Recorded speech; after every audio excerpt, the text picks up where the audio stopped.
Hello, my name is Mr. Wilke, and, well, we're still stuck at home.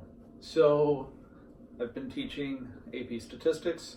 This is the last new lesson. This is it.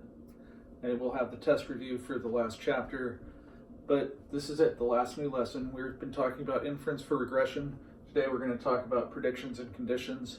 So, let's recall the first ever linear regression lesson we did when we just learned scatter plots back in chapter 3, predicting shoe size from height. You guys remember that? Okay, good. Now, with the shoe problem, we can find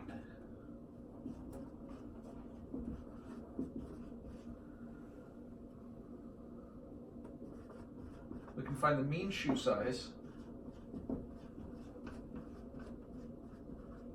for someone 6 feet tall, or we can predict the shoe size of one person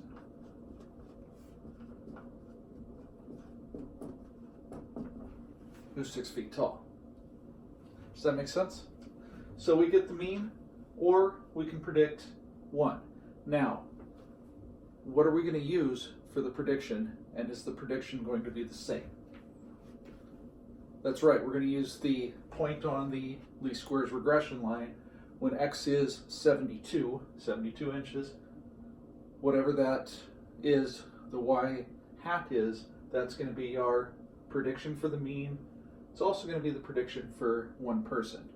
Now, we're doing inference for regression. If we do a confidence interval for that, which interval do you think is going to be bigger? Good, the prediction of 1 will be a larger interval, right? Does that make sense? Good, okay. All right, so the prediction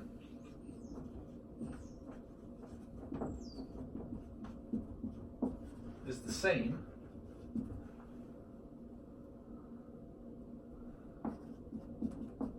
the margin of error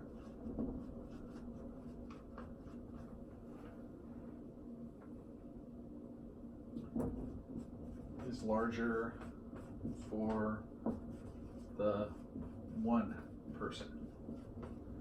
Okay, so we can do both. We can find the mean, or we can predict one person. We're going to guess the same thing, but the margin of error for the one person is going to be a larger margin of error. Okay? So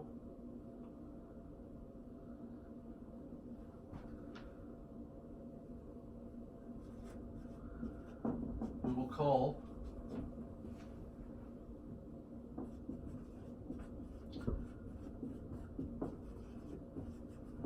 the value of the explanatory x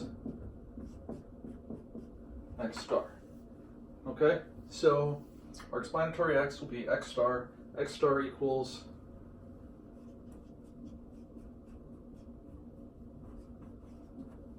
(72). Why are we going to let x star equal 72? Because 6 feet, 72 inches. Remember when we did this originally, we did it in inches, so let's let it equal 72. Then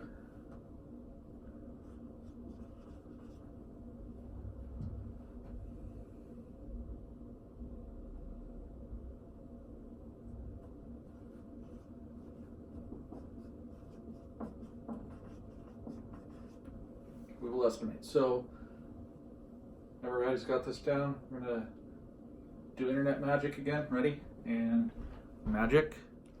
And there we go. So I said we would estimate. The estimation of one versus mean is going to determine the margin of error. Okay? So for mean response, we use a confidence interval. Now, we all know confidence interval is always statistic plus or minus critical value times standard deviation of statistic. So here,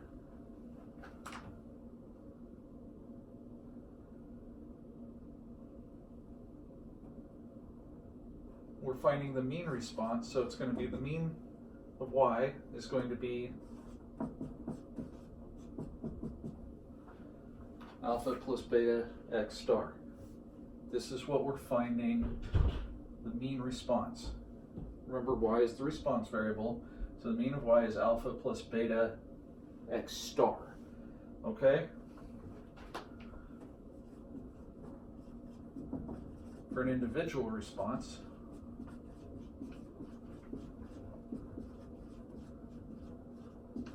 we use a prediction interval,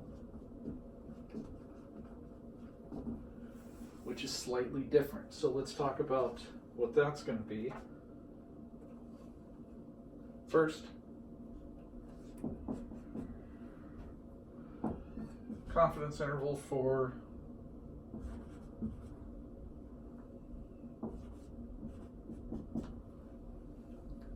so our statistic is y hat.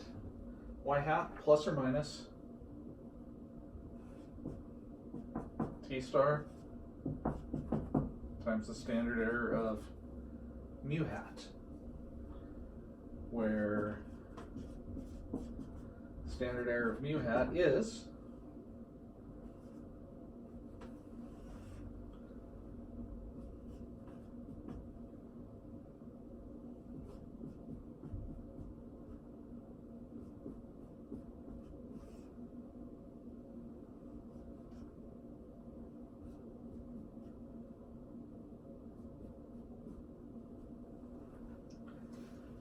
this looks terrible, doesn't it? So let's look at this.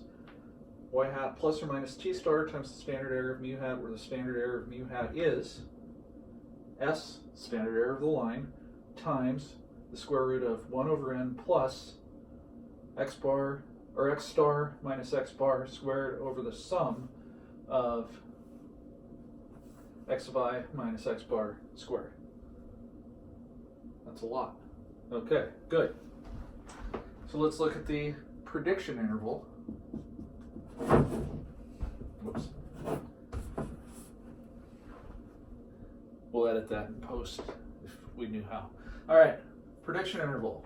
This is for one observation.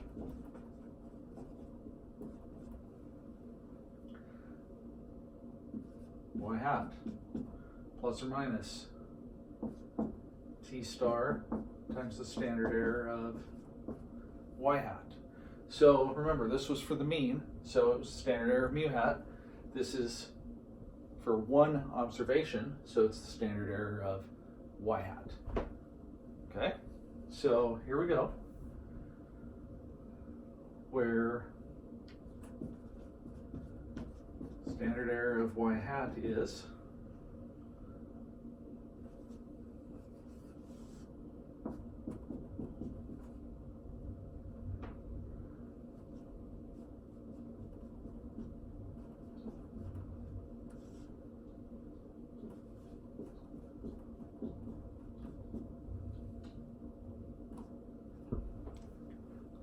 also a lot. Now, is this the same as this? Not quite. What's different? That's right, that 1. That 1 is the only thing that's different. So how does that make it bigger? Well, think about it. Oh, well, this is all positive, right? So if we add 1 to it, it's bigger. Okay, that makes sense. Good? All right. Now this is where t star is, and do you know what t star is going to be? That's right, t star is the upper 1 minus c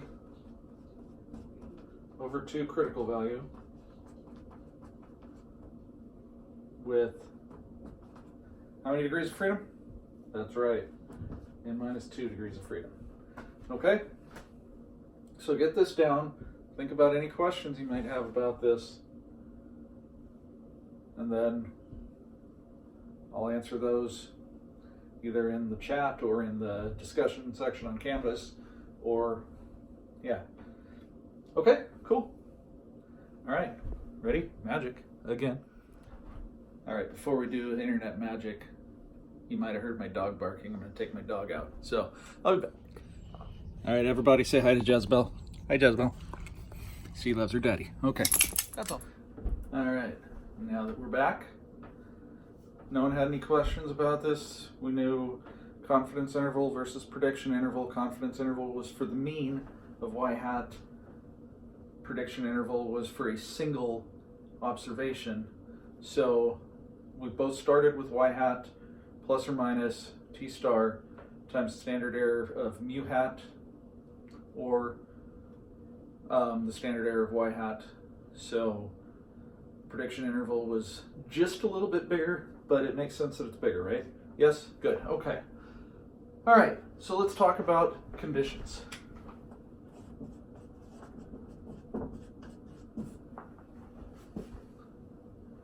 Okay, first,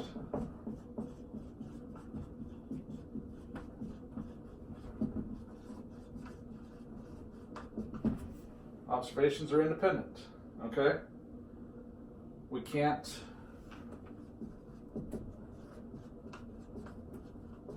repeated observations on the same x. Does that make sense? Okay. At each x, well, you only get one. Every person you're measuring, you can only measure once. Okay, cool.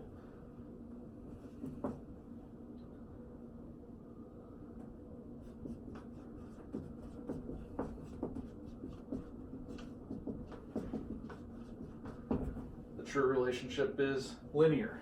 How can we tell?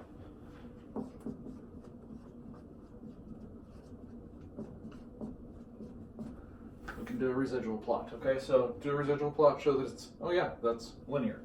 Cool.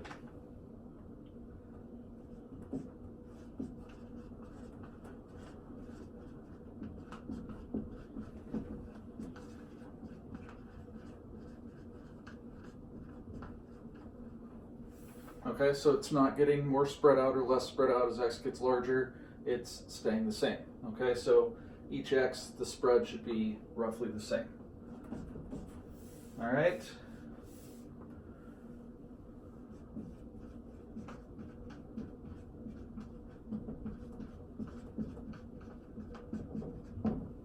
Response varies normally, so most of the data is close to the line, but you know, it'll get spread out, and that's it. And that's the end of the book. Well done, you did it, you got through it. All right, well, thank you guys for paying attention all year. For those of you who just watch me on YouTube, why? I don't know. Anyway, thanks to Skullcrack for providing the shirt today. Nice. Listen to them. They're great. That's it. All right, guys. Thanks a lot. I'll see you later. We'll review chapter 14 next week, and that's the ball game.